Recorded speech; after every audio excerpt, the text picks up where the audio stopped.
Bonjour chers amis, bonjour chère communauté. Nous sommes aujourd'hui le 14 avril de l'an 2009 et nous sommes à la pagode de Teunim au village de Pugnier. Pour la respiration, je vous propose le rythme 2-3 en termes de secondes ou en termes de méditation marché.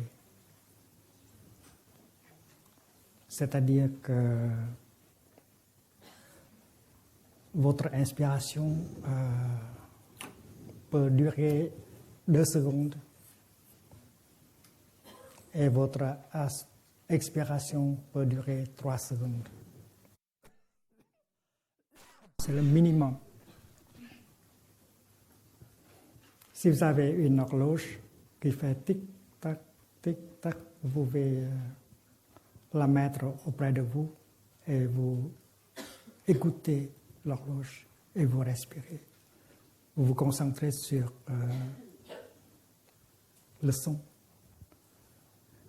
et votre respiration. Si vous êtes bien concentré sur cela, vous pouvez arrêter la pensée. Vous êtes devenu la respiration. On ne pense pas, on est. Et dans ce moment-là, vous êtes votre respiration. Et le son de l'horloge peut nous aider. C'est comme un ami.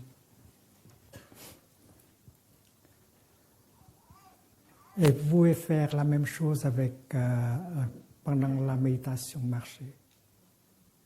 Vous pouvez suivre le rythme 2-3, 2-3. 2 pas pour l'inspiration et 3 pas pour l'expiration. On peut commencer par 2-3.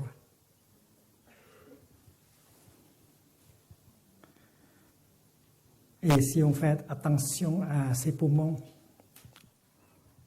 on va pouvoir satisfaire nos poumons, les besoins de nos poumons. Et cela peut se transformer au rythme 3-5. Avec l'horloge même. 3 secondes, 5 secondes. 3 secondes pour l'inspiration et 5 secondes pour l'expiration.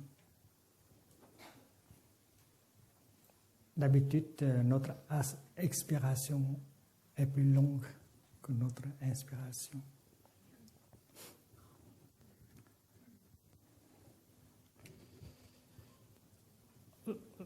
Le minimum, c'est 3-4. Mais 3-5, ça va très bien avec moi. Et vous pouvez commencer aussi avec le rythme 3-5. 1, 2, 3, comme inspiration. 1, 2, 3, 4, 5 comme expiration. Avec une longue expiration, vous pouvez vider vos poumons. Plus. Et laisser la place, plus de place pour l'oxygène d'entrée. De l'oxygène en plus. La pleine conscience, plus l'oxygène. C'est bien pour vous, pour vos poumons. C'est la pratique de l'amour déjà, dirigée vers vous-même.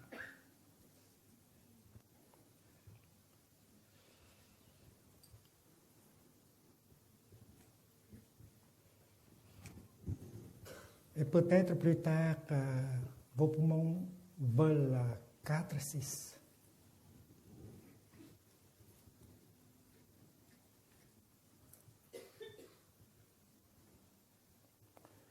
Quatre secondes pour l'inspiration et 6 secondes pour l'expiration. Et respirez en telle sorte que vous puissiez sentir le plaisir. Le plaisir de respirer. Pour moi, respirer, c'est une chose formidable.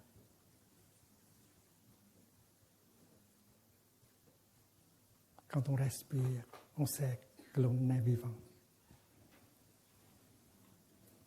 Les choses mortes ne respirent pas. Et nous respirons, donc nous sommes vivants. Je respire, donc je suis.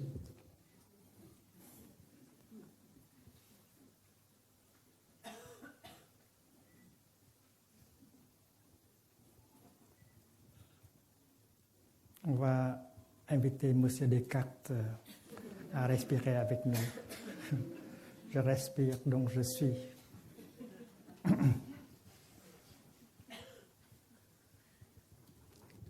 Et ça peut devenir 5, 8.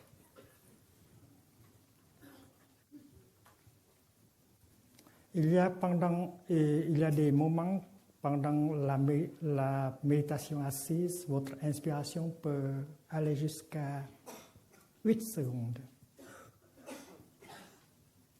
Ou même 10. Et vous sentez beaucoup de plaisir dans l'inspiration. Vous savez que l'oxygène qui entre dans vos poumons va pouvoir laver les cellules, aider à laver toutes les cellules de votre corps, les renouveler complètement. Après quelques millisecondes exposés à l'oxygène, les globules rouges redeviennent vraiment rouges. Ne sont plus noirs comme avant. Et c'est un miracle qui se produit chaque moment de notre vie quotidienne.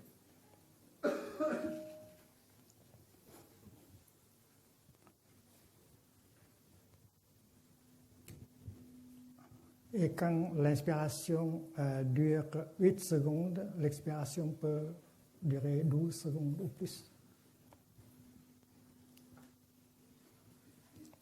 Et si vous observez votre respiration, vous saurez exactement quel rythme vous avez besoin. Et vous donnez à vos poumons exactement le rythme qui convient. Croyez-moi, mes amis, respirer, ça peut procurer beaucoup de plaisir, beaucoup de bonheur. Non seulement le plaisir pour votre corps, le bien-être pour votre corps, mais aussi pour votre esprit. C'est parce que la respiration, c'est un pont qui relie le corps et l'esprit. La respiration consciente ramène l'esprit vers le corps. Et quand le corps et l'esprit sont ensemble, vous êtes vraiment là, vivante.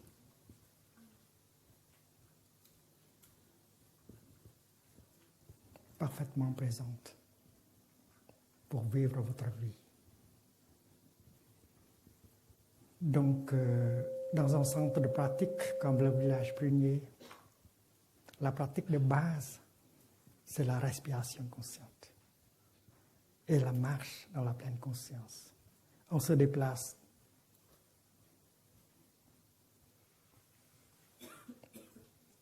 Et chaque fois qu'on se déplace, on pratique la méditation, marcher. Chaque pas fait comme cela nous ramène au moment présent. Et vous êtes bien installé dans le moment présent. Et le moment présent vous donne accès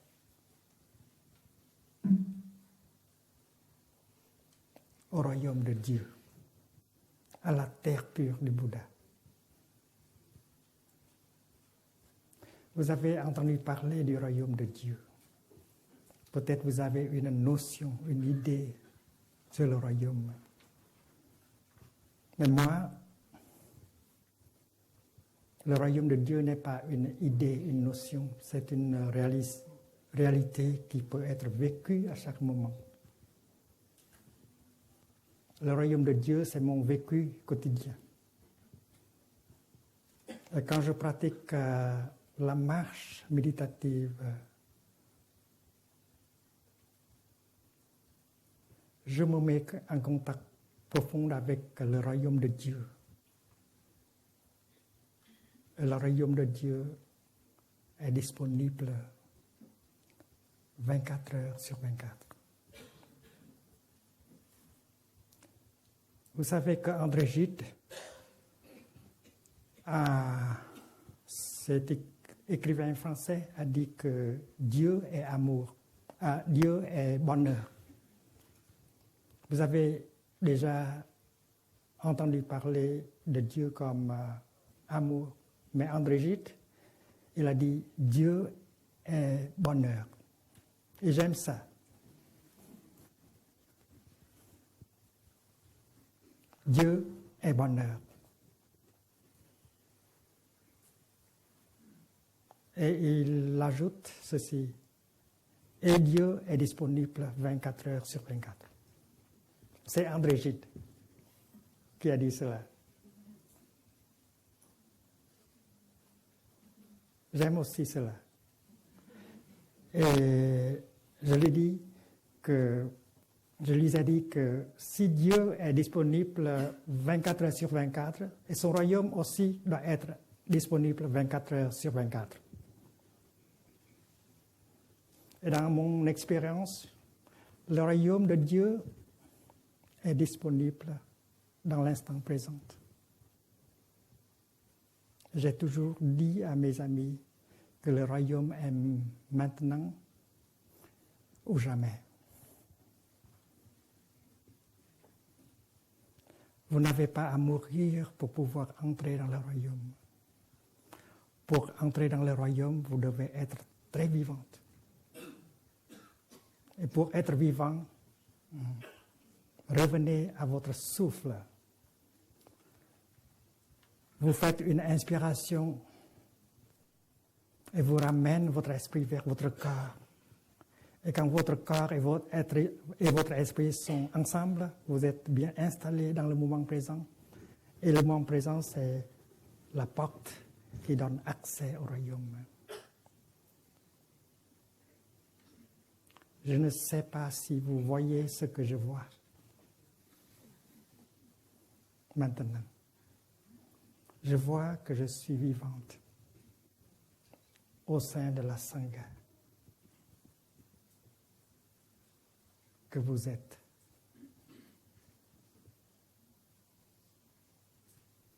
Je vois que le printemps est là et une multitude de fleurs qui sont en train d'éclore. Je vois que je fais partie du royaume de Dieu. Je vois que vous, chacune de vous, fait aussi partie du royaume de Dieu. Vous appartenez au royaume de Dieu. Le royaume de Dieu est en vous, est vous-même. Et quelqu'un vous a dit cela, le royaume de Dieu est dans ton cœur. Donc, avec la respiration consciente, la marche dans la pleine conscience, on peut se mettre en contact avec le royaume de Dieu maintenant. Et croyez-moi, le royaume est maintenant ou jamais. C'est votre chance. Ce que je vous offre, ce n'est pas un discours, un enseignement sur le bouddhisme. Ce que je vous offre, c'est le royaume de Dieu. Le plus beau cadeau qu'un ami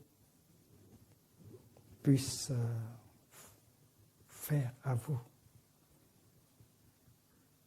Et dans le futur, vous ne pourrez pas dire que personne ne vous l'a dit. Quelqu'un vous a déjà dit cela. Que le royaume de Dieu est maintenant ou jamais. Et il faut faire en sorte que le royaume de Dieu devienne votre vécu quotidien. C'est une chose possible. Avec simplement la respiration consciente qui vous ressuscite, avec la marche de la pleine conscience qui vous introduit dans le royaume à chaque pas. Je vous dis, le royaume est disponible. Le problème est si vous êtes disponible au royaume. Et pour se rendre disponible, c'est facile. Une inspiration, ça suffit. Un pas fait dans la pleine conscience, ça suffit. C'est possible de vivre notre vie en profondeur, pleinement. Et la pratique, c'est pour ça. Et cela peut se faire aujourd'hui même, à cet instant même. Si vous avez quelques difficultés dans votre relation avec l'autre personne, avec votre partenaire, ou avec votre papa, votre maman, votre fille, votre fils, c'est possible de pouvoir changer la situation avec la pratique. Il y a quelque chose qui est bloqué en vous. Il faut vous mettre en contact avec vous-même pour reconnaître ce blocage.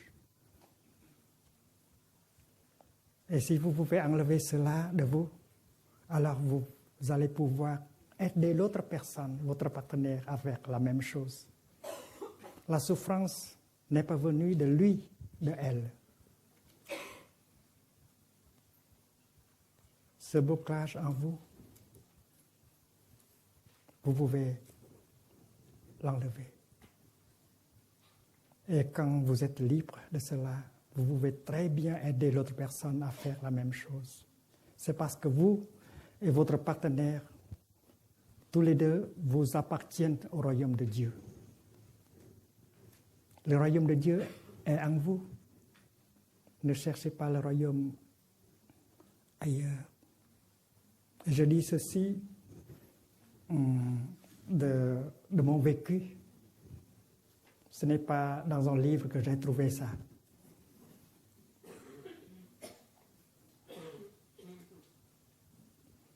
Chaque moment qui nous est donné à vivre est précieux, très précieux. Et avec la pleine conscience, avec la concentration, on peut très bien vivre chaque moment qui nous est donné à vivre d'une manière profonde. Et ça peut devenir, chaque moment de notre vie quotidienne peut devenir une légende pour nos enfants. C'est une chose possible avec la pratique.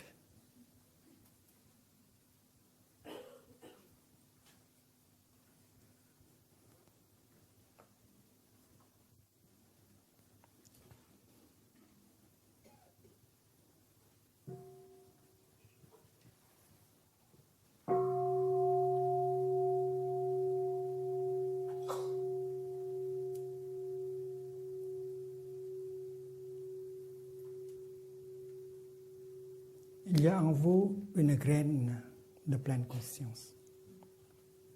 Il y a en vous une graine de concentration, une graine de vision profonde, la sagesse, la compréhension.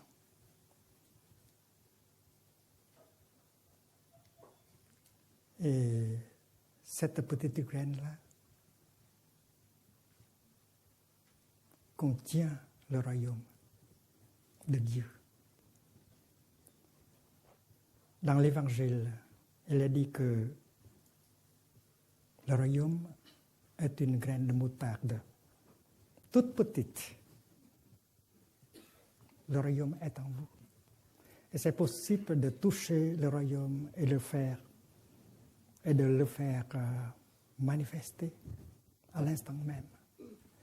Dans la tradition bouddhiste, on appelle cela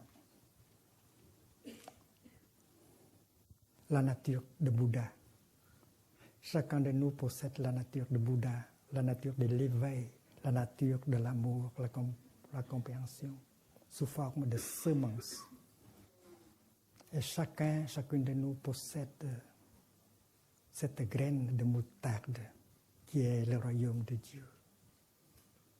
Avec l'énergie de la pleine conscience, de la concentration et de la compréhension,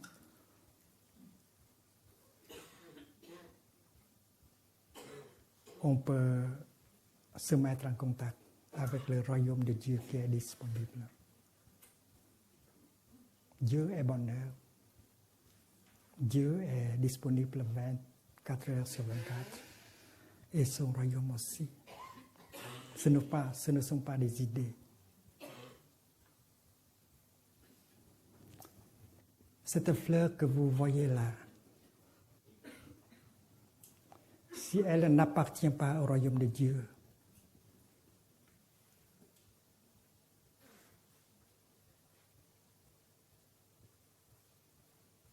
à quoi elle appartient? Et on peut toucher le royaume de Dieu en touchant la fleur. Et vous êtes une fleur aussi dans le jardin de l'humanité. Et quand je vous touche, je touche le royaume de Dieu.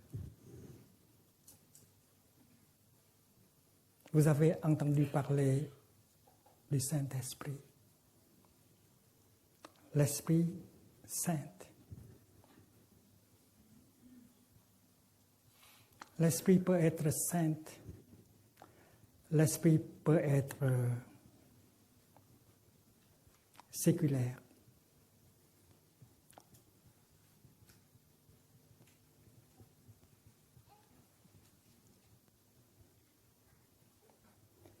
Et quand nous sommes habités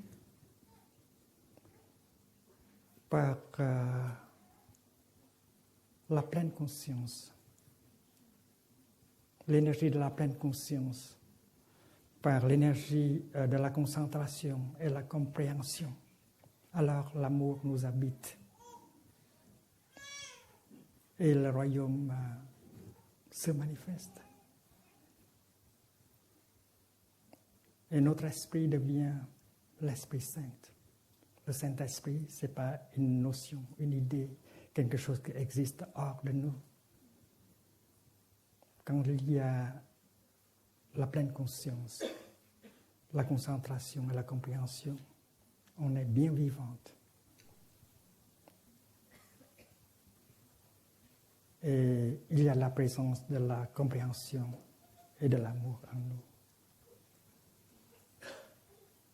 Signe du royaume. Donc, votre esprit, mon esprit, peut devenir le Saint-Esprit. Chaque fois que nous sommes pénétrés, habités par l'énergie de la pleine conscience, de la concentration, de la compréhension profonde. C'est parce que nous avons ces graines, petites graines en nous tous, la nature de Bouddha inhérente dans chaque être.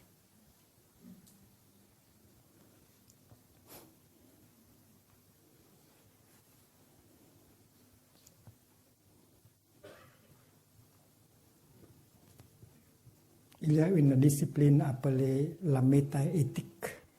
Métaéthique.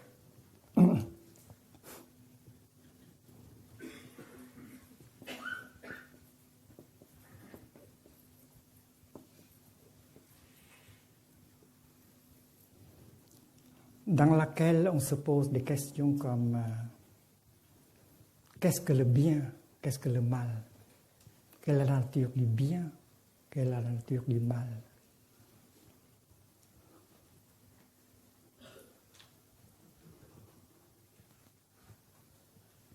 Qu'est-ce que c'est que le bonheur? Quelle est la nature du bonheur? Quelle est la nature de la souffrance? Comment on peut dire qu'une action est bonne ou mauvaise?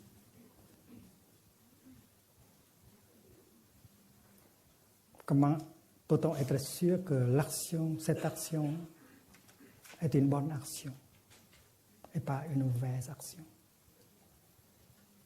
Toutes ces questions-là appartiennent au domaine de la métaéthique. C'est parce que des gens comme Kant, Emmanuel Kant et beaucoup d'autres ont pensé que l'éthique doit se reposer sur une métaphysique, une base métaphysique. Donc, une métaéthique est indispensable. Dans la tradition bouddhiste, on aime beaucoup réciter la Prajna Paramita chaque matin, le Sutra du cœur. Et on peut dire que le Sutra du cœur, le sujet du Sutra du cœur, c'est la métaéthique du bouddhisme.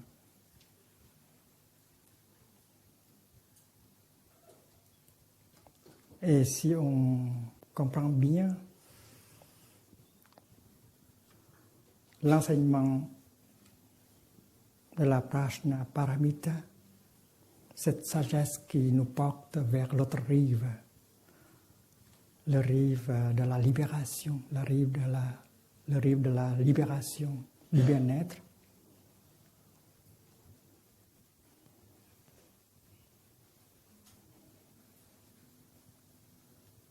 Donc, le Sutra du cœur de Prajna Paramita peut se servir comme texte de base pour une éthique universelle proposée par les pratiquants dans la tradition bouddhiste.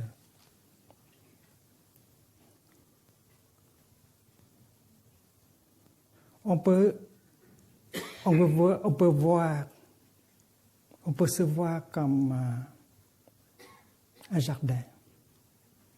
On peut regarder son bien-aimé et on peut dire, chérie, tu es mon jardin.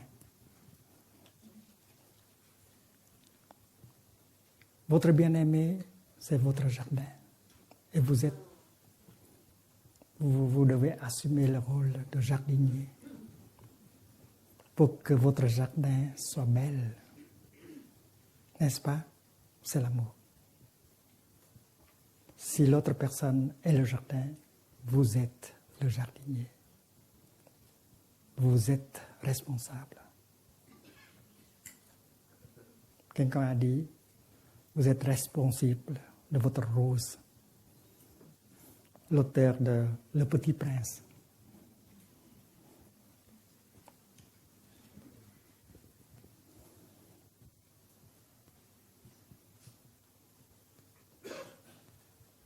Si vous êtes jardinier, et si vous êtes jardinier biologique, vous savez très bien que les déchets sont très utiles.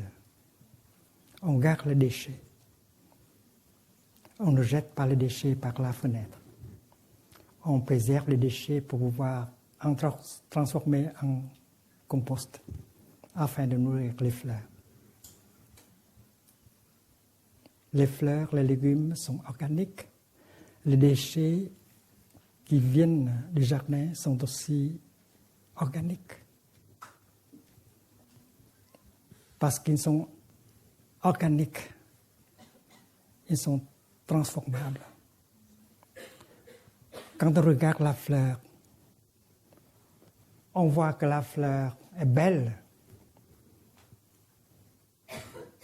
odorante. Mais cette fleur est sur sa voie de devenir une ordure. Si vous êtes pratiquant, vous pouvez voir déjà l'ordure dans la fleur. L'ordure qui a nourri la fleur. L'ordure qui a été transformée en compost et qui a nourri la fleur. Vous êtes jardinier, vous savez très bien cela. Sans compost,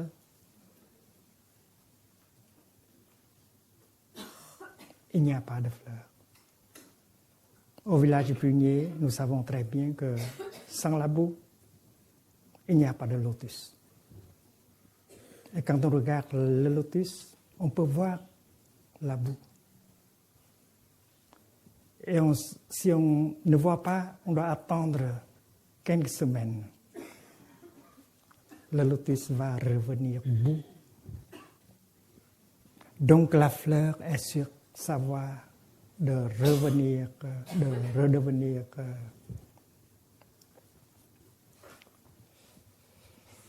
déchet.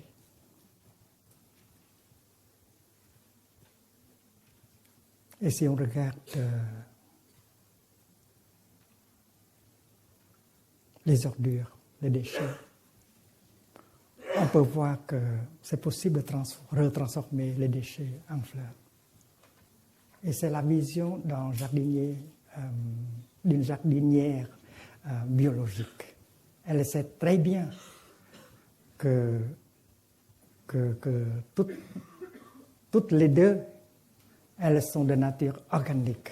Fleur peut devenir ordure et ordure peut devenir fleur.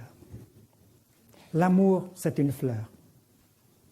Mais si vous ne savez pas comment entretenir la fleur, elle peut devenir la haine après quelques mois, après quelques années, voire après quelques mois. Alors il faut apprendre à nourrir la fleur pour que la fleur dure plus longtemps. Et si vous ne connaissez pas l'art d'aimer, alors vous laissez la fleur devenir une ordure très vite.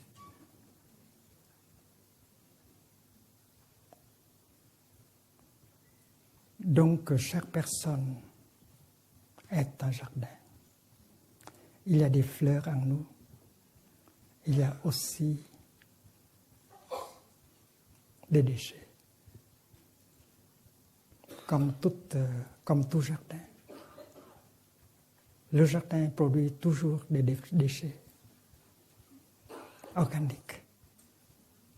Bien sûr que le jardin produit des fleurs, des légumes, mais le jardin produit aussi des déchets, des ordures. Alors, il faut apprendre à accepter la vérité qu'un jardin, dans le jardin, il y a des fleurs et des ordures. Et c'est une chose normale. S'il y a de la souffrance en vous, c'est une chose normale. Il faut accepter la présence de la souffrance.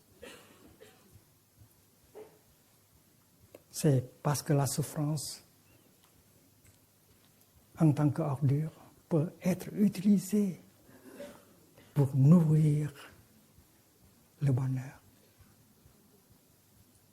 C'est parce que la souffrance est aussi organique comme l'amour. L'amour et la souffrance, toutes les deux sont organiques, de nature organique. C'est parce que si l'amour peut devenir la haine peut redevenir l'amour. C'est faisable avec un jardinier biologique. Et vous qui êtes pratiquant, vous pouvez le faire. Vous pouvez faire cela. Il en a à apprendre à pratiquer. Donc, si vous reconnaissez la présence de la souffrance en vous, des ordures en vous, vous pouvez sourire à cette partie intégrale de votre jardin. C'est normal. Si vous avez quelquefois de l'angoisse, de l'anxiété, de la peur, du mal, c'est normal. Vous vous dites que c'est la boue avec laquelle je peux nourrir les lotus. Et vous pouvez conserver, vous pouvez travailler sur cela, vous pouvez transformer cela en bonheur, en espoir.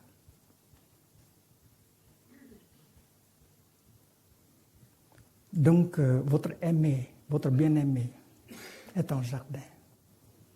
S'il y a un peu de souffrance, un peu d'ordure en lui ou en elle, c'est une chose normale. Et si votre bien-aimé n'est pas un bon jardinier, alors vous pouvez l'aider. Chérie, je vais t'aider à gérer cette partie en toi. Moi, je l'ai fait déjà. Je sais comment faire pour régler cela, pour prendre soin de cette partie en moi. J'ai aussi cela en moi. Et j'ai pu la transformer. Et je peux t'aider à la transformer aussi. Donc, avec la souffrance, avec les ordures dans son jardin, on peut très bien être en paix. Il faut accepter. Après avoir accepté la vérité, la situation devient beaucoup plus facile. Il ne faut pas résister. Il faut accepter que dans son jardin, il y a toujours les fleurs et les déchets. En vous-même, en nous-mêmes et dans l'autre personne, c'est la même chose. Je vous ai dit que le royaume de Dieu est en vous et que sans la boue, il n'y a pas de lotus. Donc la présence bienfaisante de la souffrance fait partie intégrale du royaume. Pour moi, s'il n'y a pas de boue, il n'y a pas de lotus. S'il n'y a pas de souffrance, il n'y a pas de compréhension et d'amour qui caractérise la présence du royaume. Pour moi, la souffrance fait partie intégrale du royaume. Et c'est possible de l'accepter. C'est parce qu'on a déjà parlé avant-hier à propos des bienfaits de la souffrance. Les bienfaits de la souffrance. Une dose de souffrance est nécessaire pour chacune de nous. La souffrance nous instruit. La souffrance nous aide à devenir, à développer notre compréhension et notre compassion. Et la compréhension, la compassion, ce sont des fleurs qui sont nées sur la base de la boue qui est souffrance.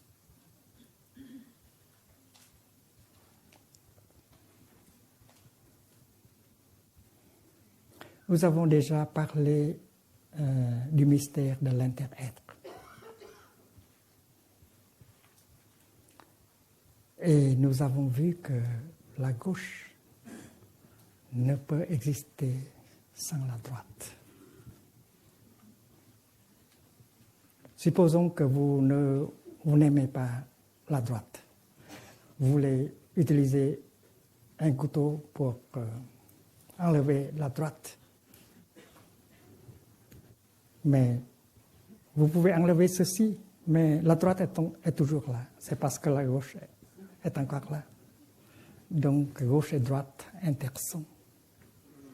La même chose est vraie avec tous les pères d'opposés. Le bien, le mal, la naissance, la mort. On cherche la vie, on fuit la mort. Mais la vie est possible seulement avec la mort. Sans la mort, la vie sera une chose impossible.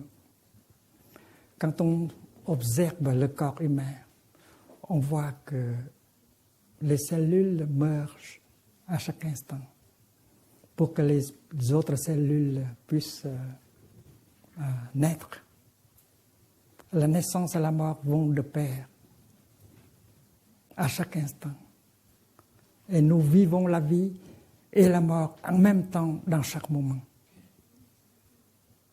Quand on regarde en profondeur, on voit que la vie et la mort intersont. Sans la vie, il n'y a pas de mort. Sans la mort, il n'y a pas de vie. Et c'est une expérience non dualistique qu'on doit acquérir. C'est parce que d'habitude, on a cette manière de penser, de concevoir dualistique. On dit que la gauche peut exister sans la droite. On dit que le lotus peut exister sans la boue. On dit que le bonheur peut exister sans la souffrance. Non. C'est cette manière de voir les choses qui est dualistique. Donc l'inter-être, c'est la vision profonde. Et avec la méditation, on peut se mettre en contact avec la nature de l'inter-être. Et quand on est habité par cette vision profonde, alors on n'aura plus peur. On ne cherche plus à fuir la souffrance. On ne cherche plus à fuir la mort. C'est parce que on sait que la souffrance est partie intégrante de la vie. La mort aussi elle fait partie intégrante de la vie. Et c'est pourquoi c'est très important d'étudier, de pratiquer le sutra Prajnaparamita. Supposons on parle de la naissance et de la mort. On célèbre la naissance, mais on ne célèbre pas la mort.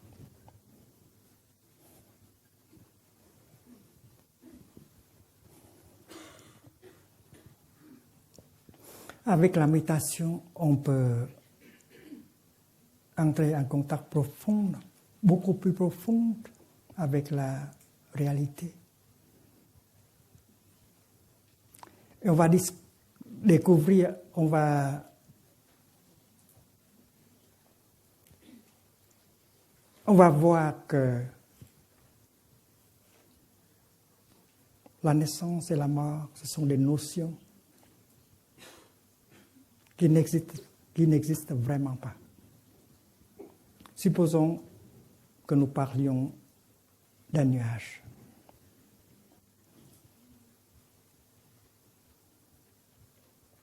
Vous regardez le ciel et vous reconnaissez votre nuage préféré. Les nuages sont impermanents dans le ciel. Vous l'avez perdu. Et vous pensez que votre nuage est mort. Il n'existe plus. Mais si vous êtes pratiquant de la méditation, vous savez très bien que c'est impossible pour un nuage de mourir, de disparaître. Non. Un nuage peut très bien devenir de la pluie, de la grêle ou de la glace. Mais un nuage ne peut pas devenir néant, ne peut jamais devenir néant. De l'être, on ne peut pas passer au non-être.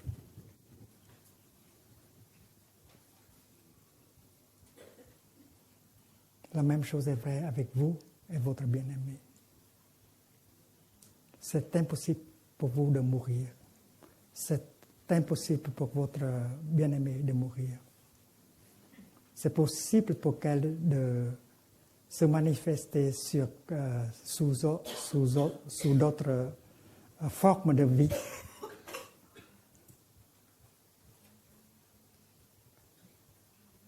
Donc, si on regarde en profondeur, on voit que la nature du nuage, c'est la nature de la non-mort. C'est impossible pour un nuage de mourir. C'est parce que dans notre tête, mourir, ça veut dire de quelqu'un,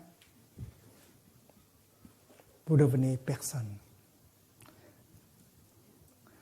De quelque chose, vous devenez rien. C'est une chose impossible. Un scientifique français qui n'a pas pratiqué le bouddhisme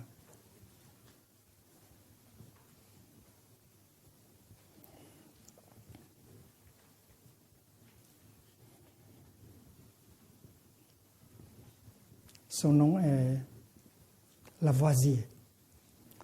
Il a dit ceci, rien ne se crée, rien ne se perd. Il n'y a pas de naissance, il n'y a pas de mort. Tout se transforme. Je ne pense pas qu'il a récité le sutra de la Prajnaparamita. Il a observé, il a regardé en profondeur la nature, dans la nature des choses. Il a découvert la même chose. C'est impossible pour un nuage de mourir, de devenir néant. Et c'est impossible pour le nuage de naître aussi. Si on parle de la naissance du nuage, naître dans notre tête, c'est de rien, soudain on devient quelque chose. De personne, soudain on devient quelqu'un, quelqu'une. Mais c'est impossible. Du non-être, on ne peut pas passer à l'être.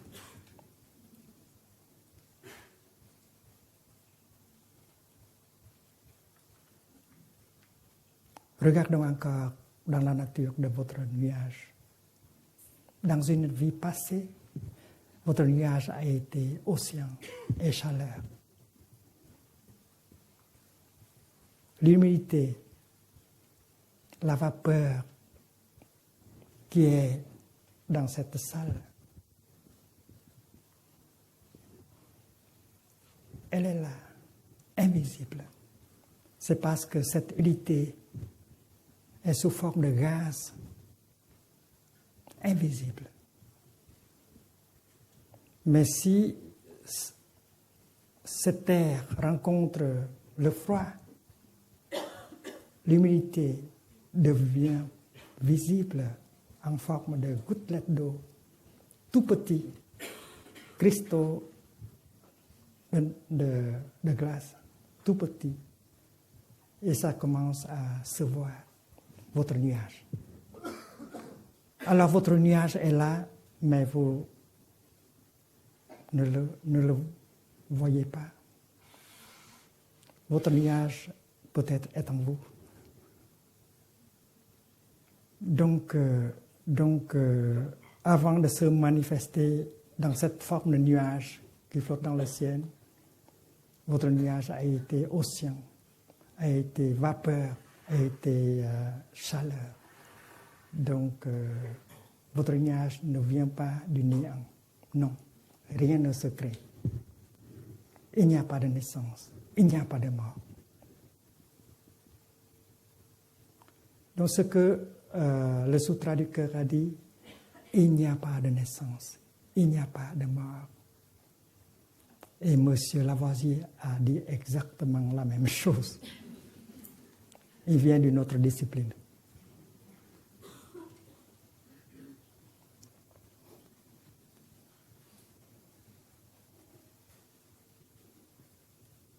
Il y a des paires d'opposés comme naissance et mort.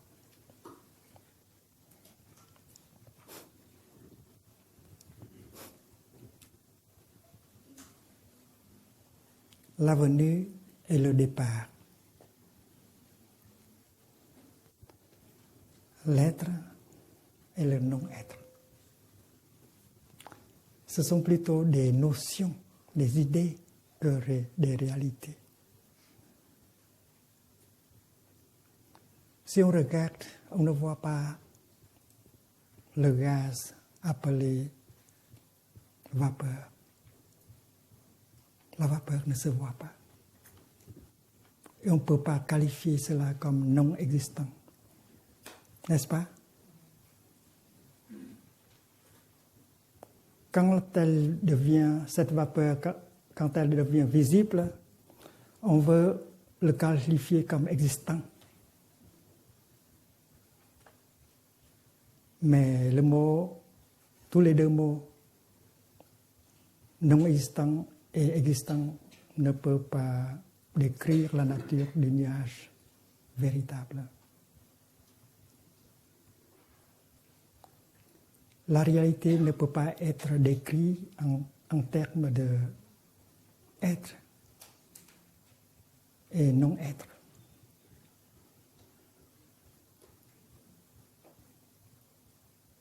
Être et non-être,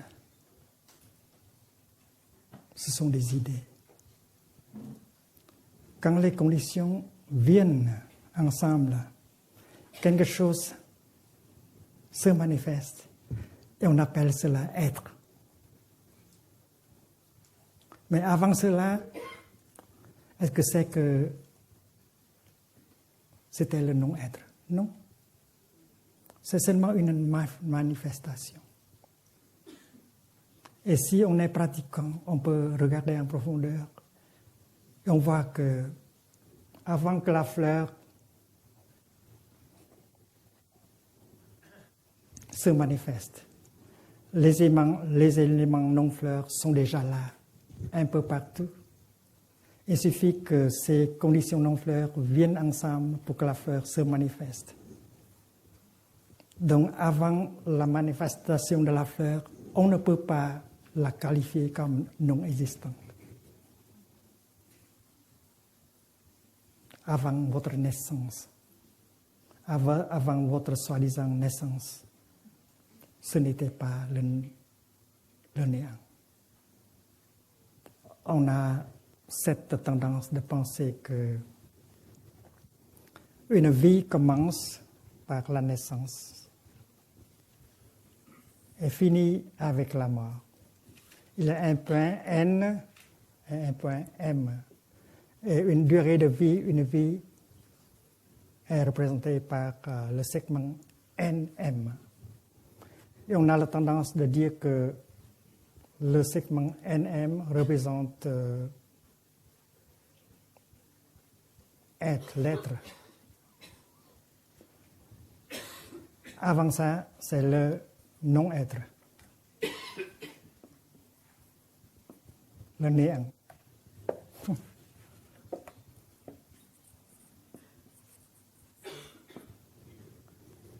On a parlé de la naissance du nuage. Mais cette naissance-là n'est qu'une idée. C'est parce qu'avant de se manifester en forme de nuage, le nuage a été vapeur, océan et chaleur. Donc ce n'est pas un moment de naissance. Ce n'est pas un moment de commencement.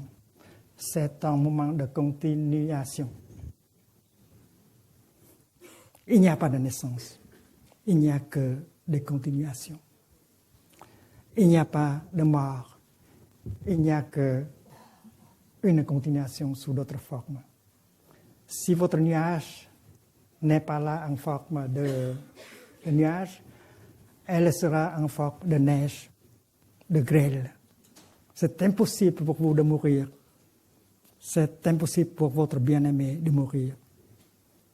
Alors quand le nuage se transforme en pluie, vous ne voyez plus votre nuage préféré. Vous pleurez. Et votre nuage bien-aimé est encore là. Elle vous appelle, chérie, chérie, je suis encore là, tu ne me vois pas? Alors, le regard profond, c'est pour ça, pour reconnaître, pour toucher la vraie nature de non-naissance et de non-mort.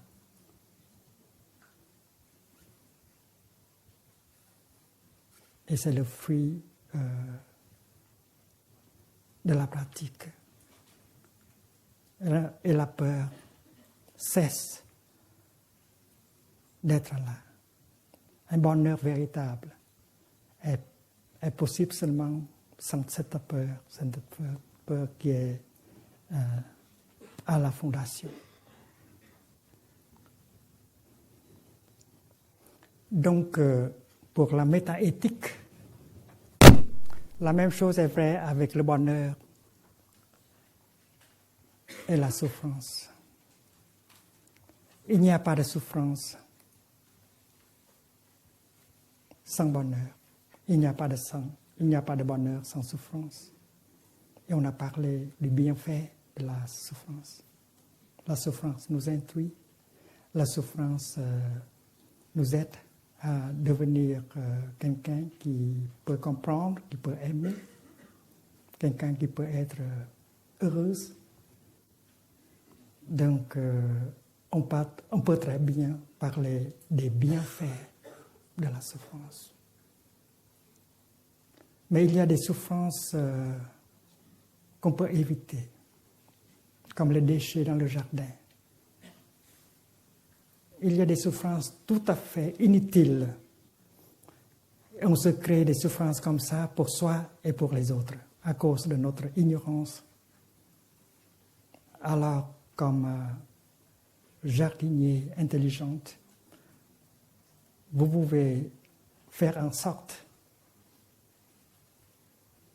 pour que la partie de déchets dans votre jardin soit réduite au minimum et la partie fleurs dans le jardin devient quelque chose de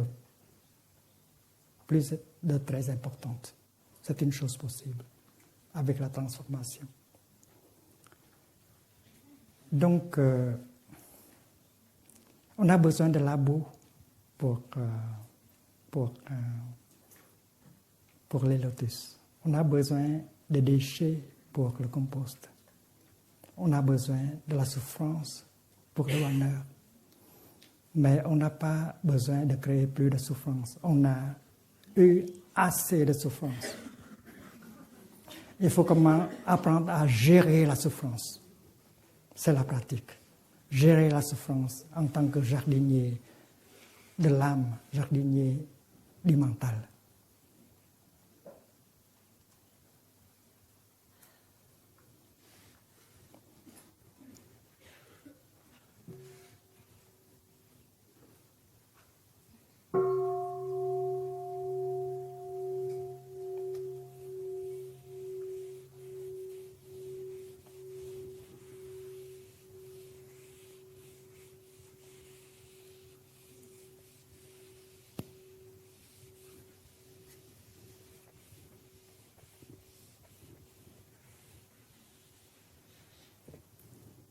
Je vous ai dit déjà que dans le bouddhisme, on commence par la souffrance,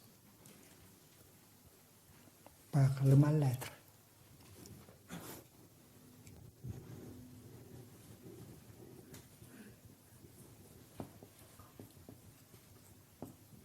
La souffrance, le mal-être, c'est la première vérité noble. Mais on regarde la souffrance avec l'œil de l'inter-être. Il n'y a pas de discrimination. On sait que la souffrance est bienfaisante parfois, comme la boue qui est nécessaire à la naissance du lotus. On parle de la souffrance dans la lumière de l'inter-être, le mal-être. Et on peut appeler la souffrance, le mal-être par leur nom. C'est la pratique. Ce matin, on a parlé de la tension dans le corps, la douleur dans le corps comme mal-être. C'est la chose la plus proche, la tension dans le corps.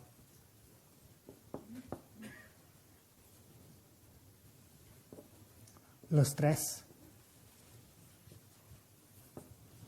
la maladie du temps, le chronomètre. On n'a pas le temps pour vivre. On n'a pas le temps pour le royaume de Dieu. On n'a pas le temps pour aimer. C'est le mal-être.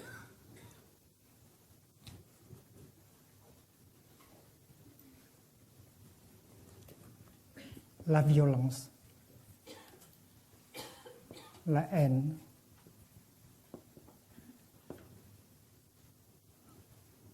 la guerre, les conflits, le conflit,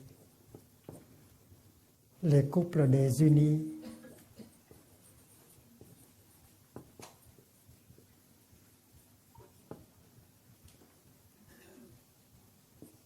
les familles brisées,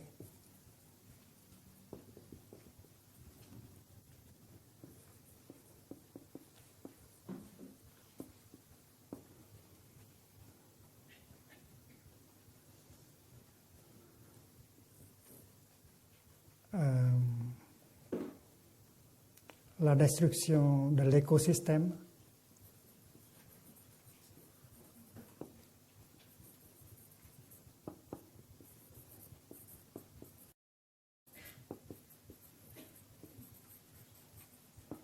le réchauffement planétaire, etc.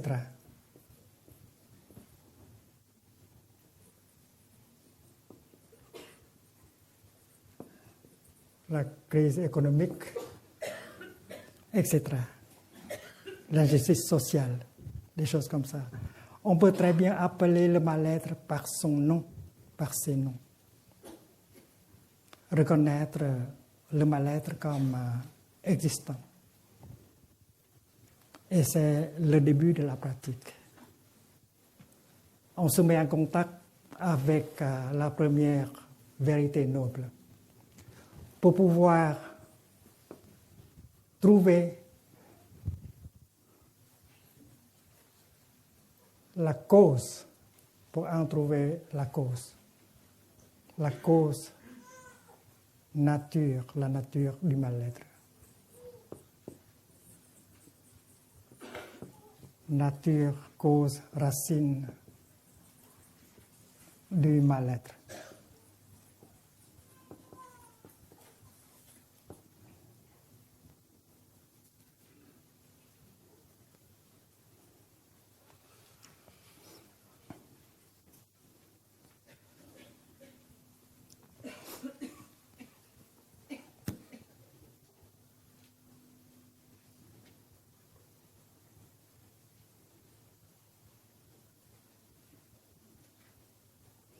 On peut parler d'un chemin qui conduit au mal-être.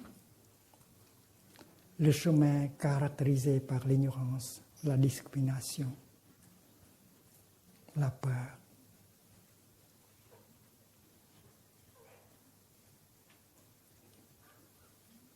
La convoitise, la haine.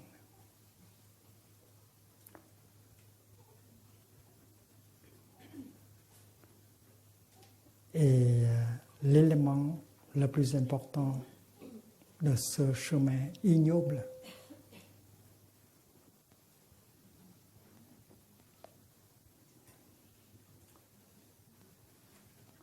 c'est l'ignorance.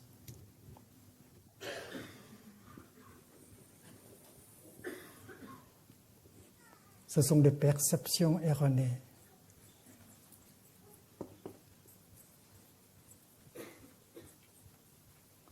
Les perceptions erronées sont à la base de toute souffrance. C'est la cause principale de la souffrance, du mal-être.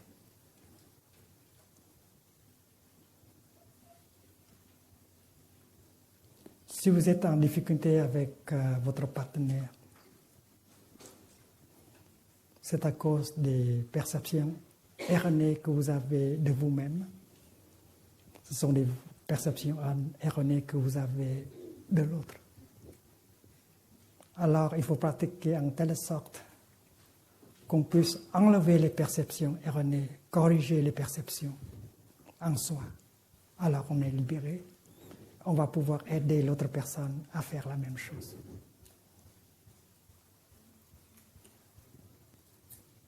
Et ça peut se faire dans le domaine politique, économique aussi.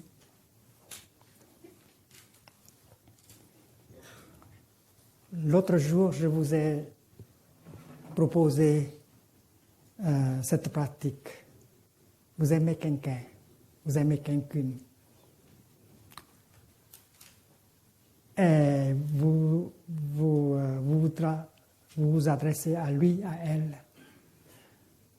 Et vous posez cette question, chérie. Est-ce que je te comprends assez? C'est parce que je sais que la compréhension est à la base de l'amour. Si je ne te comprends pas, je ne peux pas t'aimer et te rendre heureuse. Donc, chérie, aide-moi à te comprendre. C'est-à-dire, aide-moi à enlever les perceptions erronées que j'ai sur moi-même et j'ai sur toi. Très concret. C'est parce que perception erronée, c'est la chose quotidienne. On souffre à cause de cela.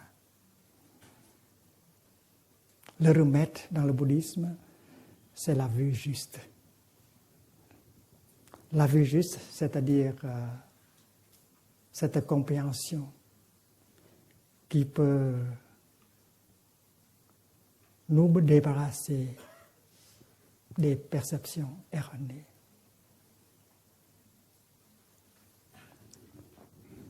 C'est parce que la troisième vérité noble, c'est la transformation du mal-être. Et c'est une affirmation. Le mal-être peut être transformé en bien-être. C'est la bonne nouvelle.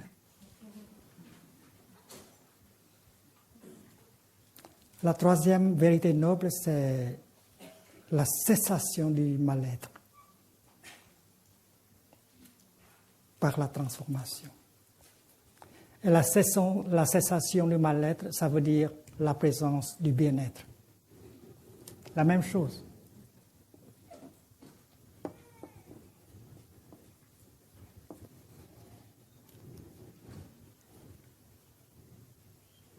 Si vous êtes enseignant du Dharma, je vous propose d'utiliser ce mot. Au lieu de dire troisième vérité comme cessation de mal-être, vous dites le bien-être. Au lieu de décrire la troisième vérité comme cessation de la souffrance, vous dites la présence du bonheur. C'est la même chose. Quand les ténèbres ne sont pas là, quelque chose est là, la lumière. Donc la cessation du mal-être, ça veut dire la présence du bien-être. C'est une chose possible. Avec un bon jardinier biologique.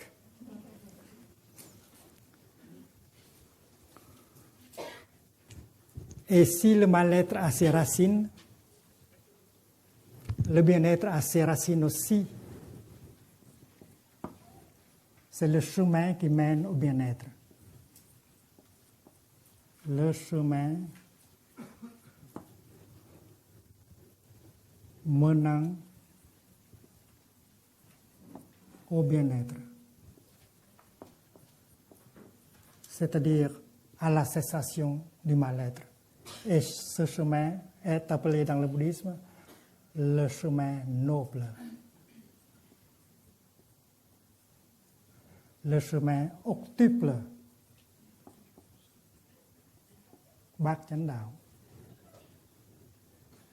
Et la deuxième vérité, c'est aussi un chemin, mais c'est un chemin ignoble qui est fait avec l'ignorance, la peur, la discrimination,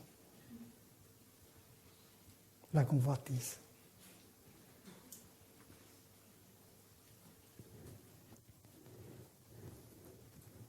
Donc la deuxième vérité noble,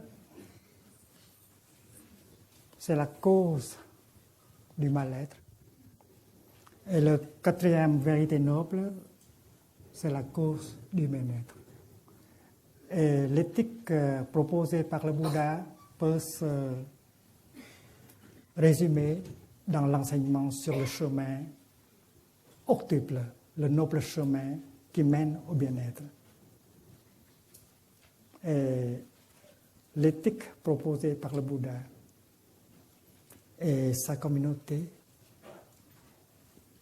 est bien claire.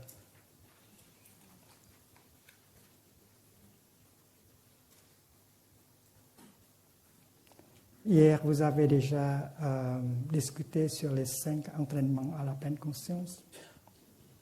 Les 5 entraînements à la pleine conscience étaient proposés par la Sangha du Bouddha, au temps du Bouddha, comme éthique, élément d'une éthique universelle.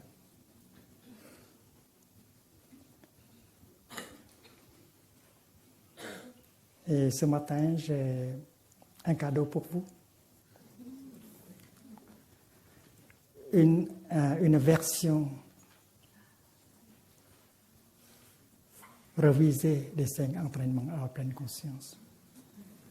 Nous avons la Sangha à travailler tout en hiver sur le texte. On a révisé les 5 entraînements à la pleine conscience. Et aujourd'hui, nous avons le texte en français comme offrande, comme ce que nous allons proposer comme une contribution des pratiquants bouddhistes pour une éthique universelle et globale. Et ça s'écrit dans le langage universel. Nous avons pratiqué discuté, travaillé pendant 3 mois de suite. Et après cela, pendant la retraite d'hiver, et après cela, on a continué à travailler jusqu'à hier. Le cadeau est là. Maintenant, je veux dire quelque chose tout d'abord sur le chemin octuple.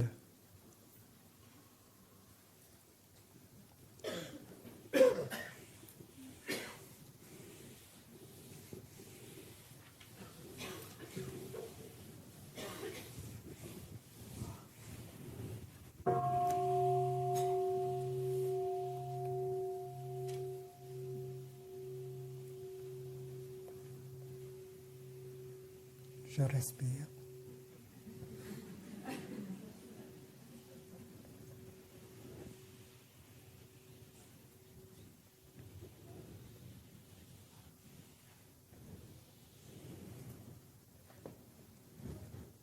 Sachez, chers amis, que l'enseignement sur les 4 vérités nobles et sur le chemin octuple est le contenu du premier enseignement offert par le Bouddha. Il a enseigné pendant 40 ans. Mais le premier sutra, le premier enseignement, c'est sur ces 2 choses-là, les 4 vérités et le chemin octuple, comme représentant la 4e vérité. Et si on regarde en profondeur une vérité, en profondeur, on peut voir les trois autres vérités. C'est parce que les quatre vérités intersont. L'une contient les trois autres. Vous n'avez pas à scrutiner toutes les quatre. Une, ça suffit. La souffrance, ça suffit. Regardez profondément dans la nature de souffrance et vous voilà avec la compréhension profonde de la souffrance. Et le chemin qui mène à la souffrance va se dessiner très clairement à vous. Donc, les quatre vérités nobles intersont. Chaque vérité contient les trois autres. Et la même chose est vraie avec le chemin octuple. Et ça commence avec la vue juste.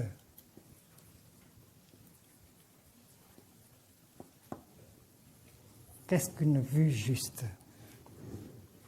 Une vue juste, c'est une vue qui est libre des perceptions erronées. Vous souffrez, c'est parce que vous avez des perceptions erronées en ce qui concerne vous-même, en ce qui concerne votre bien-aimé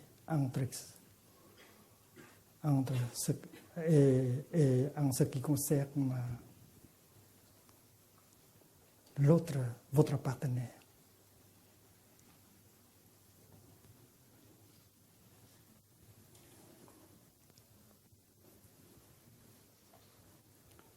La vue juste, c'est la vision profonde de l'inter-être. Une vision non duelle sur la réalité. Là, il n'y a pas de naissance, il n'y a pas de mort. La naissance et la mort intersont. Dans la vue juste, la souffrance et le bonheur intersont aussi. Il n'y a pas de discrimination. Et avec cette vue juste, cette vision profonde, il n'y a plus de peur de discrimination. C'est pourquoi l'objet de la pratique, c'est acquérir la vue juste par le regard profond. Et comment? Pour avoir accès à la vue juste, il faut la pleine conscience et la concentration. Et quand les deux énergies, pleine conscience et concentration, sont fortes, alors on peut faire une percée dans la réalité.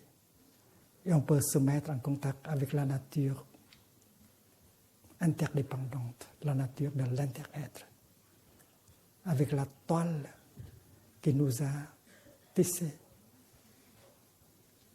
On n'a plus de peur, on n'a plus de discrimination et le bonheur devient possible.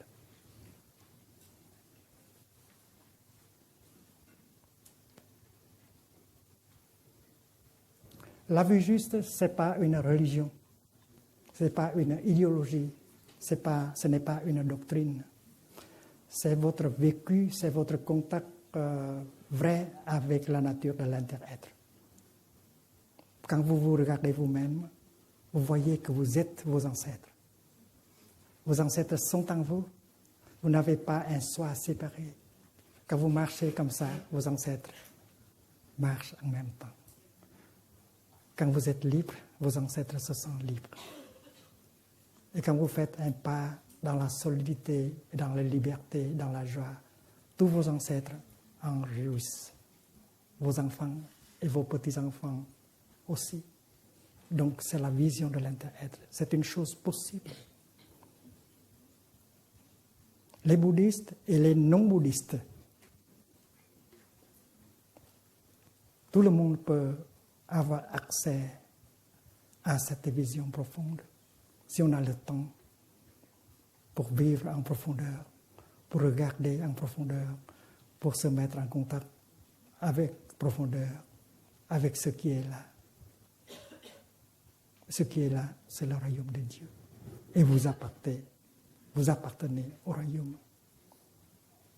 cette vision profonde fait partie de la vue juste. La vue juste, il n'y a pas de dogmatisme dans la vue juste.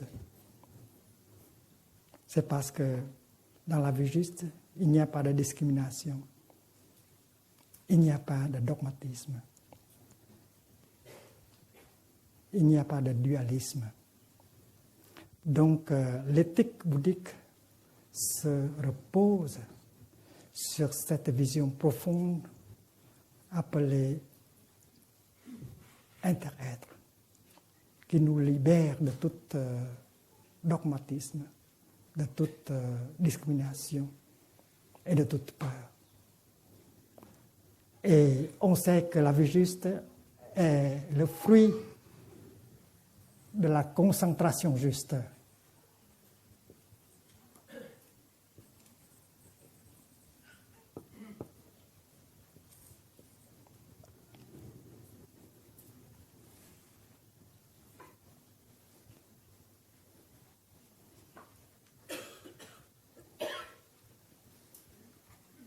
La concentration donne accès à la vision profonde. Si vous êtes dispersé, il n'y a pas de vision profonde. Donc la pratique, c'est cultiver la concentration. La concentration sur l'impermanence, sur le non-soi, sur l'inter-être. Et vous pouvez vous concentrer sur n'importe quoi, ou bien le nuage, ou bien la fleur, ou bien vous-même. Je me souviens que l'année dernière, quand nous étions en Italie, j'ai distribué à chaque pratiquant une graine de maïs. Je les invite à emporter cela à la maison et la planter dans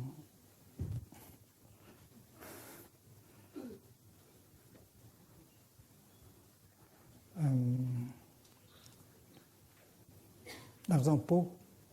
C'était l'hiver. Et une dizaine de jours après, une quinzaine de jours après avoir semé et arrosé, la jeune plante de maïs va se manifester. Et quand la plante de maïs se manifeste, on doit venir à elle pour lui poser une question. Ma chère jeune plante de maïs, est-ce que tu sais que tu as été une graine de maïs?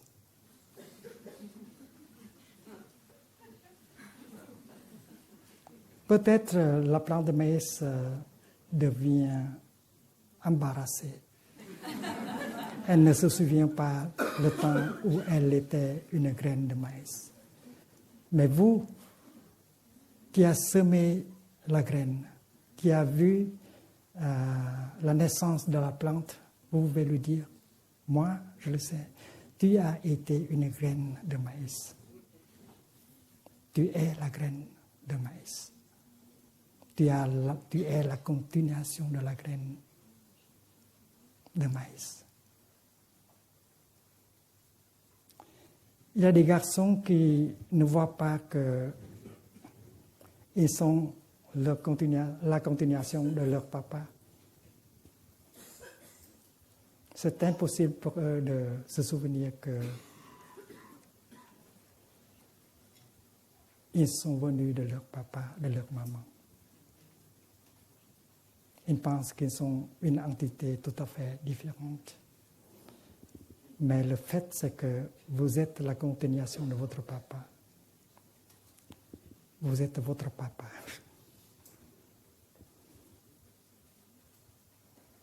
Votre papa est bien là dans chacune de vos cellules. Alors, il ne faut pas chercher à fuir. Il faut reconnaître la présence de votre papa en vous. Vous et votre papa ne sont pas deux entités différentes. Vous êtes une continuation. alors cette vue non dualiste va vous libérer de la haine, de la colère. Et c'est pourquoi la concentration est très importante. Il faut de la concentration pour avoir accès à la vue juste.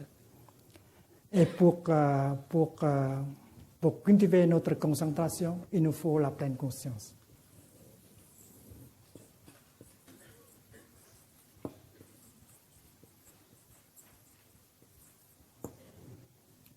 C'est un logiciel créé par le Bouddha pour votre ordinateur.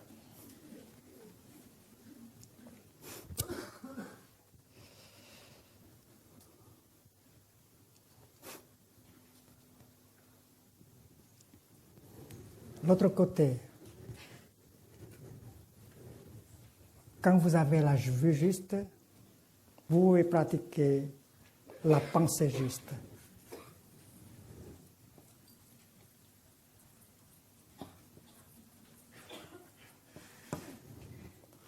Qu'est-ce que c'est que la pensée juste?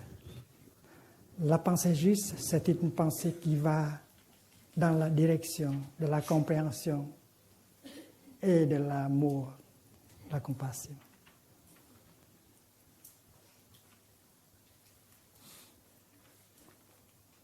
Ça crée du bonheur, du bien-être, une pensée juste. Et une pensée juste n'est pas possible sans une vue juste. S'il n'y a pas de vue juste, il y a encore la discrimination, la peur.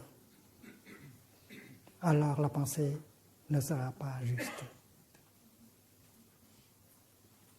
Donc, se basant sur la vue juste, on peut créer une pensée juste. On peut faire naître la pensée juste. Une pensée juste contient de la compréhension et bien sûr de l'amour, la compassion. Aussitôt qu'une pensée juste, une pensée de compassion, de compréhension est née en vous, ça fait du bien à votre corps et à votre esprit tout de suite.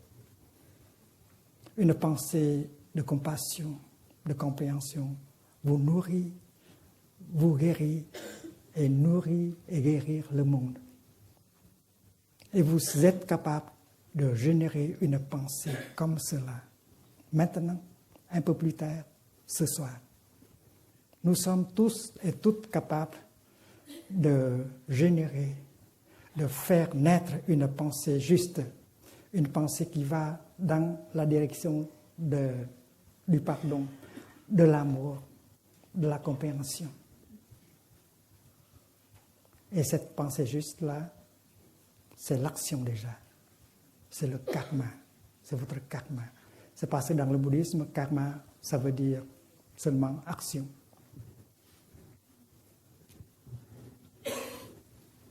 Karma, nghiệp, c'est action. La pensée, c'est déjà l'action. Vous êtes votre pensée. Et votre pensée, c'est votre continuation. Quand on regarde un oranger, on voit que l'oranger produit des feuilles d'oranger, des fleurs d'oranger et des oranges. Et quand on regarde une personne, un être humain, on voit que la personne humaine est comme un oranger. Elle produit des pensées. Et peut-être des pensées très belles, très justes. Elle produit aussi des paroles très belles ou moins belles.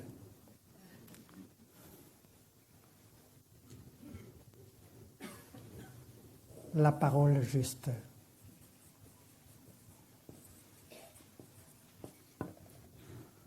Quand vous êtes capable de dire une parole juste, c'est-à-dire une parole caractérisée par le pardon, par la compréhension et l'amour. Vous vous sentez formidable en vous. Cette parole douce, cette parole juste est pleine de compassion, pleine de compréhension. Et cela va avoir tout de suite un effet bénéfique sur votre corps, sur votre esprit. Ça guérit, ça nourrit, tout de suite. Vous arrivez à écrire un email, vous avez pu parler au téléphone avec le langage aimante. Après cela, vous vous sentez formidable. Vous avez des choses compassionnantes, de nature compassionnée. Alors vous vous sentez très bien. Vous pouvez vous asseoir et écrire une lettre, un message. Vous pouvez servir de votre portable pour pratiquer la parole juste. Et ça fait le bonheur tout de suite à vous et à l'autre. On n'a pas à attendre jusqu'à demain. On va le faire. On peut le faire même aujourd'hui. Et ici même. Donc, une pensée juste, ça guérit soi-même, ça nous guérit et ça guérit le monde. Et je sais que chacune de nous est capable de faire naître une pensée de compassion, de pardon, de tolérance. C'est le temps de le faire. Recommandé par le Bouddha. Ça fait partie du logiciel créé par le Bouddha. Donc, votre parole, c'est aussi, comme votre pensée, c'est votre continuation dans le monde. Si l'oranger offre des belles feuilles, des belles fleurs et des oranges, vous pouvez offrir au monde de la pensée juste, de la parole juste, et puis de l'action juste.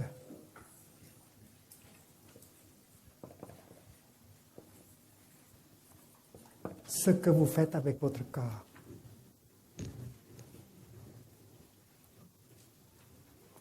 peut sauver, peut aider, peut soutenir les autres, peut secourir les autres. C'est la pratique de la compassion. Et l'action juste vous nourrit et vous guérit. L'action juste nourrit et guérit le monde.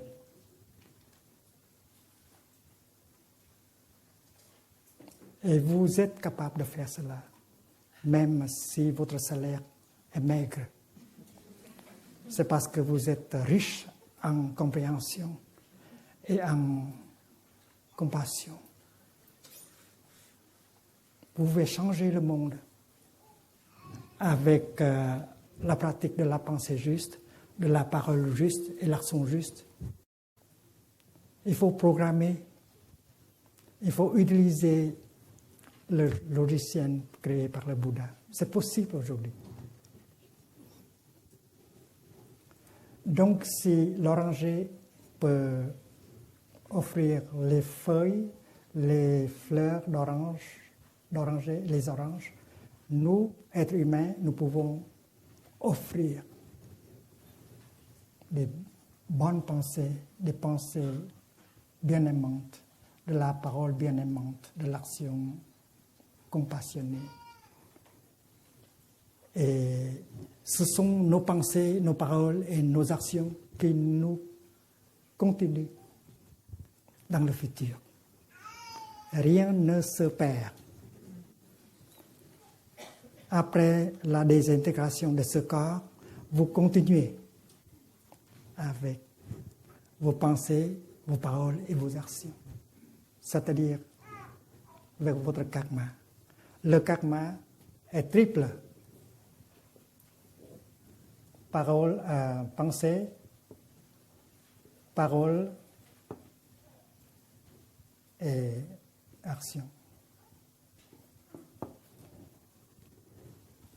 Donc, pensez que vous allez cesser d'exister après la désintegration de ce corps. Ce n'est pas très scientifique, selon Monsieur Lavoisier. Rien ne se perd. Vous continuez toujours, mais vous pouvez continuer en beauté. En beauté. Si vous savez comment pratiquer la pensée juste, la parole juste et l'action juste. Et Jean-Paul Sartre, ce philosophe français, a dit quelque chose de très proche. Il a dit « L'homme est la somme de ses actes ». C'est-à-dire la somme de ses pensées, de ses paroles, de ses actions physiques. Jean-Paul Sartre est bouddhiste dans son essence. L'homme est la somme de ses actes. Le fruit de ses actes, c'est le karma. Il y a le karma cause et le karma fruit. Et vous continuez toujours. Et c'est possible de continuer en beauté avec la pratique recommandée par le Bouddha.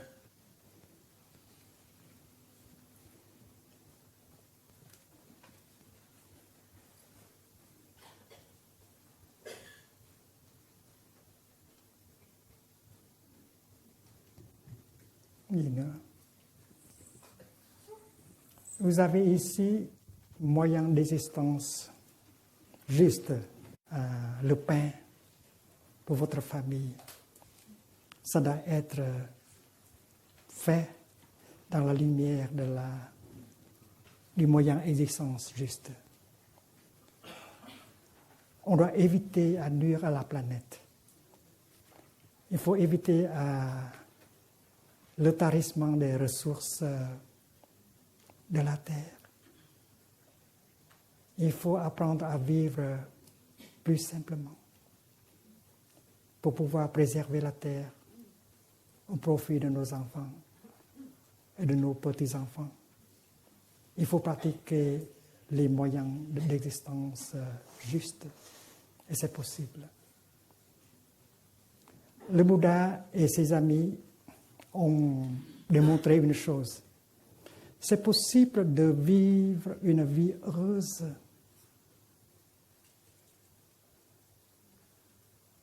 avec des conditions de vie très simples.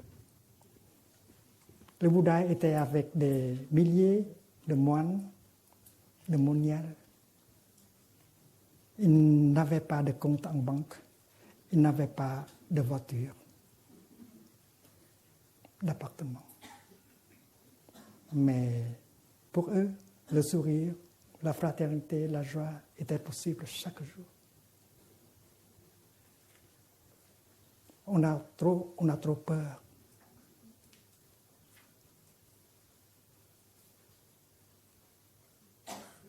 On a peur de ne pas avoir quoi manger. On a peur de n'avoir pas un toit pour nous abriter. On a peur de choses comme ça.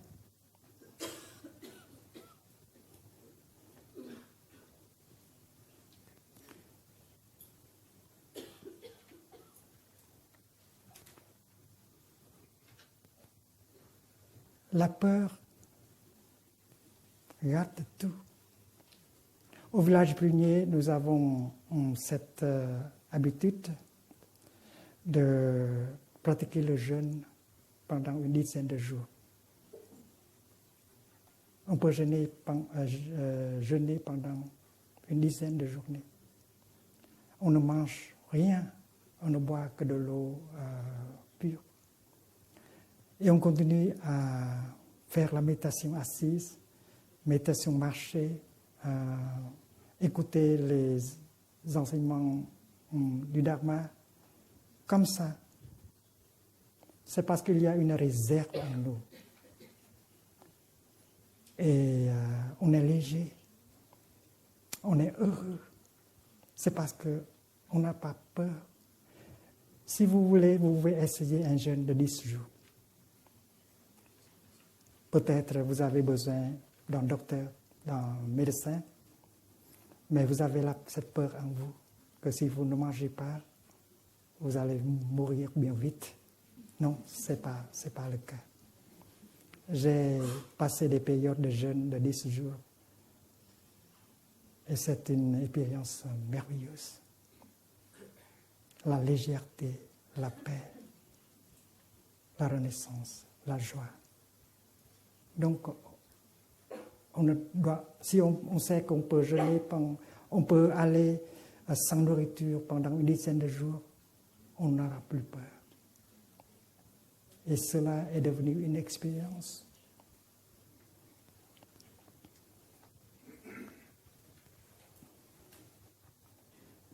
Donc, on a trop peur de perdre son emploi. On a peur de ne pas payer son loyer, son appartement. On n'a pas de quoi acheter les vivres, des choses comme ça. Les moines au temps du Bouddha, vous savez qu'ils n'avaient pas de compte en banque, qu'ils n'avaient pas de voiture, d'appartement privé, de téléphone. Mais c'était possible pour eux de vivre. Chaque jour, ils se réveillent tôt le matin pour faire l'assise en méditation. Et après cela, ils tiennent leur bonne pour entrer dans le village afin de quitter la nourriture. On peut donner une patate douce, quelques chapatis, une banane. Et si on sait comment manger, ça suffit pour une journée. Il n'y a pas de peur. Et les moines ne pensent pas à stocker de la nourriture pour 1 mois, 2 mois, 5 mois, une année. Il n'y avait pas de peur. Donc la peur gâche tout.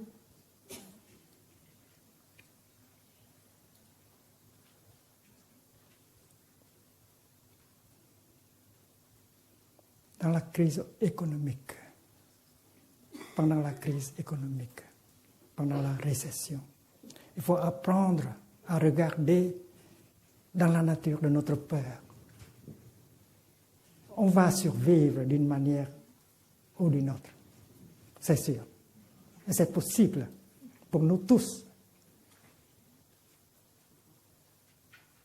On est adulte, on est assez intelligent.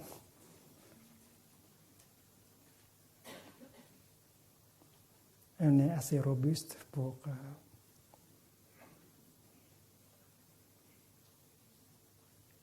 confronter, pour faire face à des situations comme ça. On ne doit pas avoir peur. Et si on est en sangha, la chose devient beaucoup plus facile.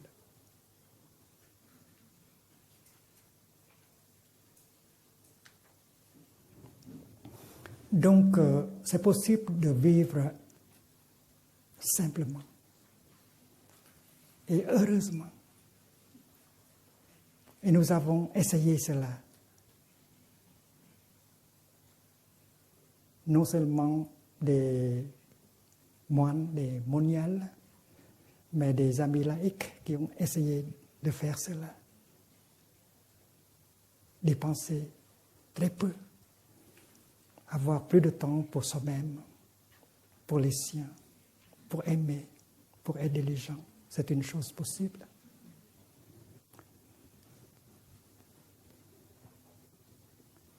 Donc, vivre en telle sorte qu'on puisse éviter le réchauffement planétaire, éviter le tarissement des ressources de la terre, avoir du temps pour aimer pour servir les êtres vivants. C'est une chose possible. Et c'est le travail du Bouddha. Et nous tous, nous sommes des Bouddhas à devenir.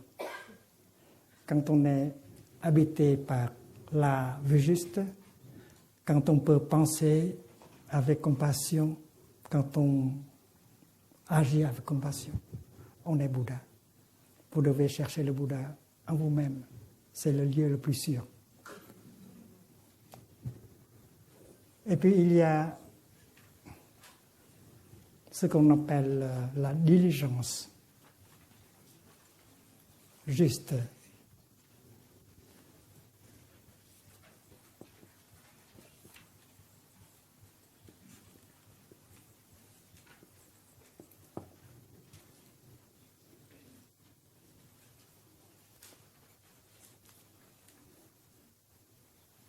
La diligence ici, c'est pas le travail continu, non.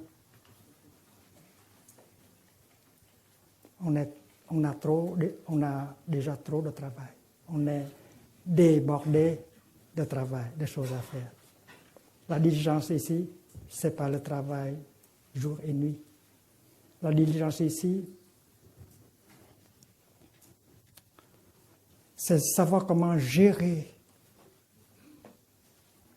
ce qui se manifeste en nous. Si une semence négative se manifeste,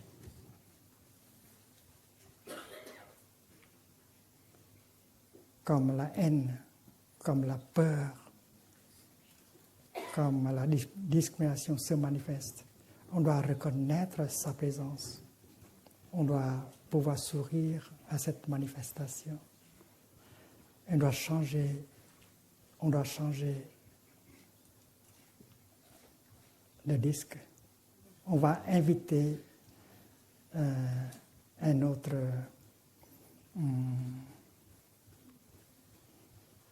logiciel de se présenter. La diligence juste, c'est ceci. Des choses négatives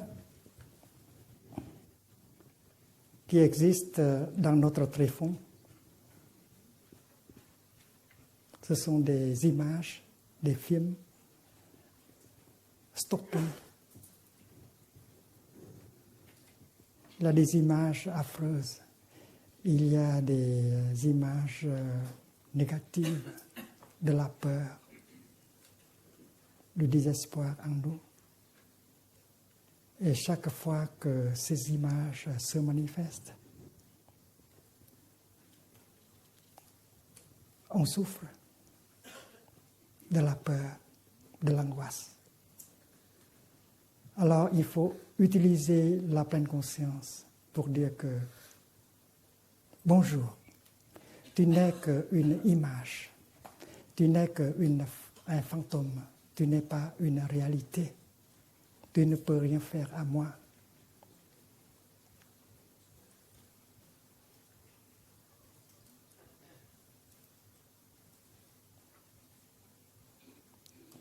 Donc, la première pratique de la diligence, c'est avant leur manifestation, nous savons comment faire pour qu'ils ne manifestent pas les choses négatives.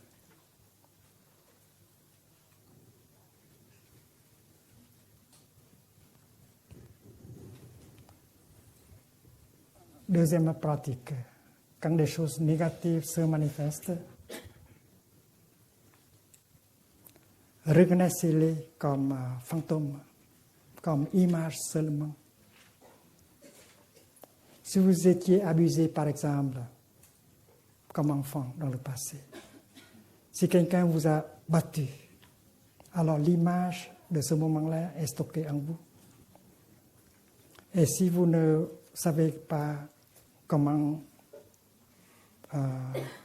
gérer les images, l'image revient et revient plusieurs fois et vous êtes battu année après année, année après année.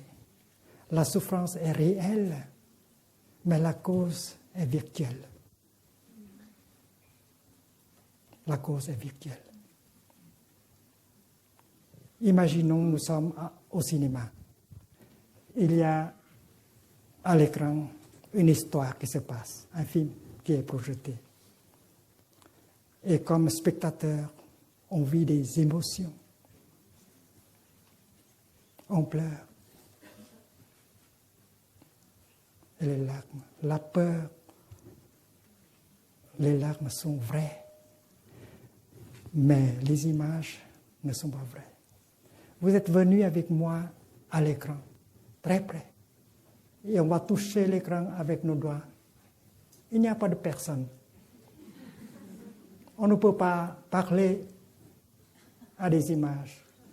On ne peut pas inviter les images à prendre le thé avec nous. C'est une existence virtuelle.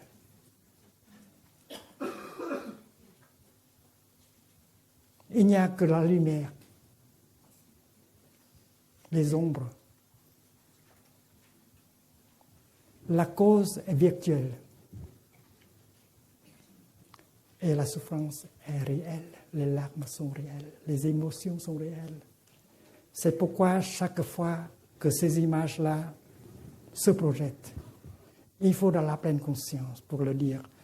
Je te connais, tu n'es qu'une image, un fantôme du passé. Tu ne peux rien me faire. Alors vous êtes libre. Donc il faut que votre pleine conscience intervienne. Si la pleine conscience est là, alors la vue juste est là pour vous protéger. Et au lieu de vous orienter vers la peur et la souffrance, alors vous êtes raccordé à la paix et au bonheur.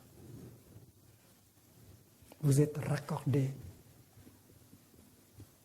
au bien-être, à la paix et au bonheur, grâce à l'intervention de la pleine conscience et de la vue juste.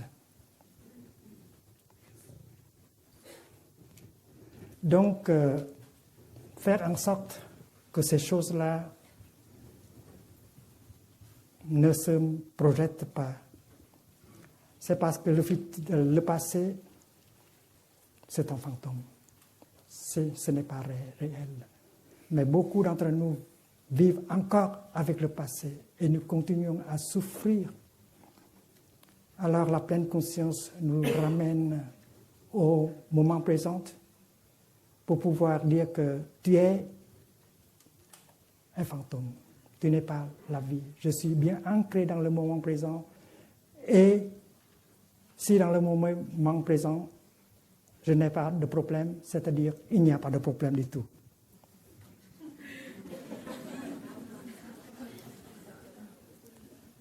Regardez, est-ce que vous avez un problème maintenant? Non. Souvenez-vous de cela. S'il n'y a pas de problème dans le moment présent, il n'y a pas de problème du tout.